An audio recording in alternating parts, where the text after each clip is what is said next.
Welcome back to Issues Etc. Greg Koukl is our guest for the remainder of the program. A lot of arguments have been made publicly, privately, out on the street corners, protests being held over Prop 8. It changed, or at least it was an attempt to change, the California Constitution to limit marriage to one man and one woman, effectively banning gay marriage in California. It did pass, and now legal and other efforts are being mounted against it, trying to reverse this decision of the California electorate. Why so much push for gay marriage? What is the debate really, truly all about? Is it about marriage? Is it about homosexuality? Is it about the family? Is it about individual rights? Is it about basic human rights? We're going to be answering some of those questions, and we want your questions and your comments as well. We're coming to you live this Friday, November the 14th.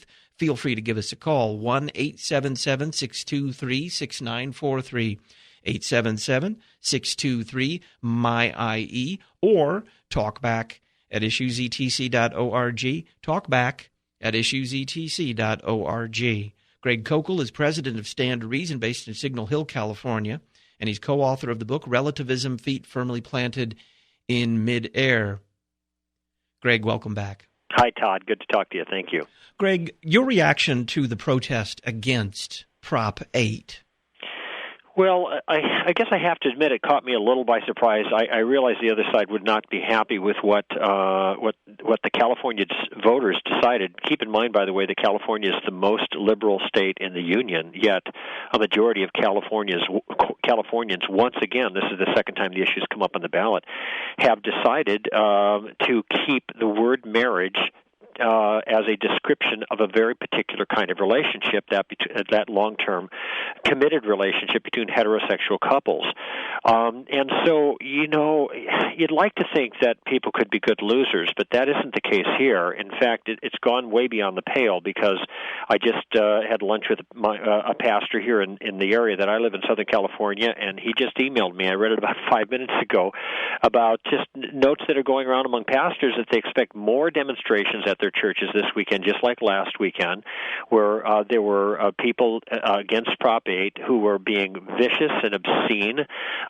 They continue the practice of finding out from the public records people who have given money to the Prop 8, even $100, and they are attacking the employers of these people. They're making them public and saying they're going to punish the employers unless the employers punish people who gave money in support of Prop 8. I mean, this is way beyond the pale.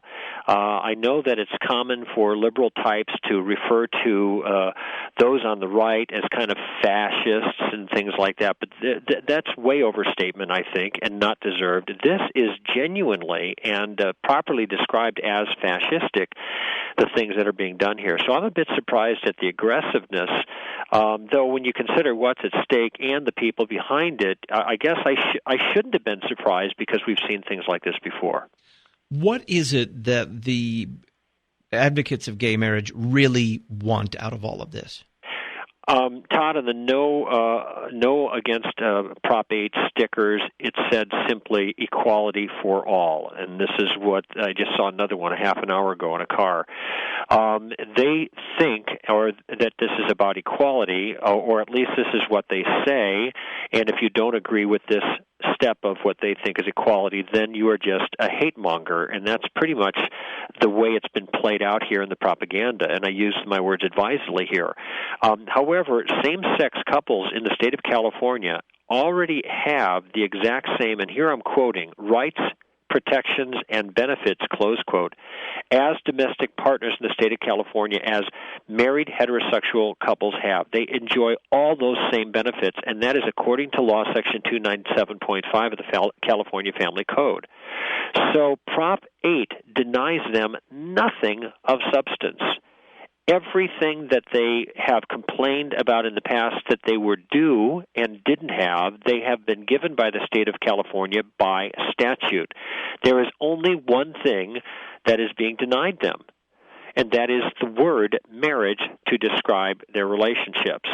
And since not a single thing denied same-sex couples in Prop 8, there is not a single thing, brother, but a declaration of law that their relationships are exactly the same as heterosexual relationships.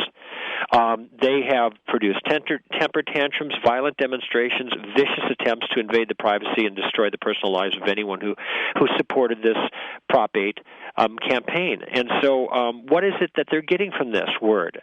They don't get equal rights. They don't get any rights at all from this word marriage. What they get is respect. They desperately want the rest of the culture to declare by law that there is no distinction of any kind between same-sex unions and heterosexual unions. But every single place in the country where the people have a chance to vote about their opinion about that matter, they have voted that there is a distinction between those two. Heterosexual relationships and homosexual relationships or same-sex relationships are not the same from the perspective of the social good.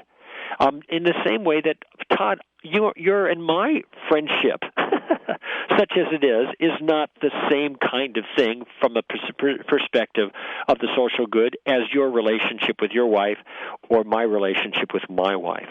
It is an attempt to make meaningful distinctions about different relationships without at the same time passing any judgment on the nature of those relationships at all.